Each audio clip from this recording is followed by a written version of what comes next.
It happened in 2153. The world's population exploded due to the scarcity of resources.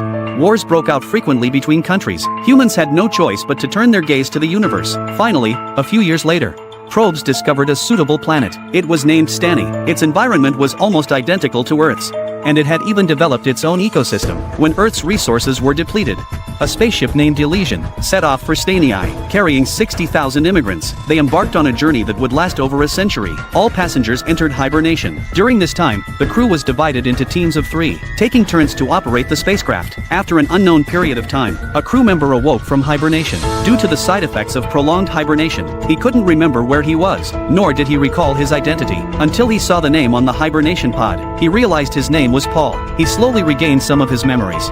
But after putting on his clothes, Paul discovered that the ship's power system was malfunctioning, and the hatch couldn't be opened. Just as he was at a loss, another hibernation pod opened, and the person who woke up was named Peyton, Paul's captain. With Paul's help, Peyton regained some of his memories, and realized they hadn't been awakened normally, since they didn't see the rotation team. In order to figure out what had happened, Peyton used the auxiliary power supply to skillfully start up the control panel, but no matter how he called out, he got no response. Even more bizarre was that their third teammate had disappeared. All these strange phenomena made them realize that something was wrong, but no matter what, their first task was to restore the power supply system. Paul guessed that it was a problem with the reactor, so he decided to go restart the reactor. Peyton stayed behind to command, since all the hatches were closed. Paul could only crawl out through the ventilation ducts. As he was crawling, he accidentally fell down. Just as he lit the glow stick, he saw a desiccated corpse from the name on the other person's clothes.